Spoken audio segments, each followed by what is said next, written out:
அடுத்து கொஞ்ச நாளைக்கு முன்னாடி தமிழ்நாட்டுக்கு நம்முடைய மாண்புமிகு பிரதமர் அவர்கள் வந்தார்கள்.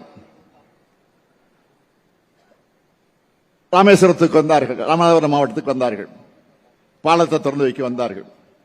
வரட்டும், அதை நாங்கள் விமர்சிக்க விரும்பல. ஆனா என்ன பேசிட்டு போனாருங்க? எவ்வளவு கொடுத்தாலும் இங்க அழுகுறாங்க, எவ்வளவு நிதி கொடுத்தாலும் நம்ம அழுகுறோமா அப்படின்னு பேசிட்டு போயிருக்காரு.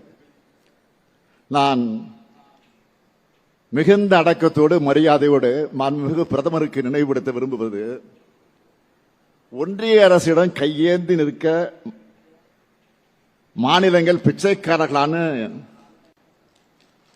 யாரு? நீங்க கேட்டது, நீங்க சொன்னது. அதனால்தான் நினைவுபடுத்துறேன். குஜராத் முதலமைச்சராக மோடி இருந்தப்போ நீங்க பேசுனது என்ன? குஜராத் மாநிலத்தினுடைய முதலமைச்சர் வந்தப்போ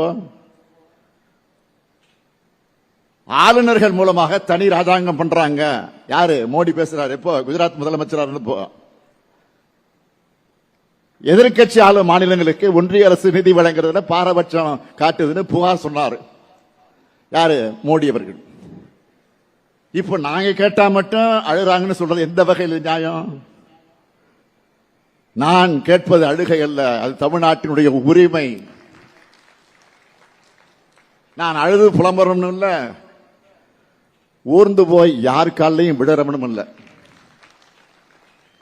உறவுக்கு கை கொடுப்போம், உரிமைக்கு குரல் கொடுப்போம். யார் கத்துக் கொடுத்தா? நமக்கு யார் சொல்லிக் கொடுத்தா? நம்முடைய தலைவர் கலைஞர். அவருடைய வழித்தடத்தில் பயணிக்கிறவன் நான்.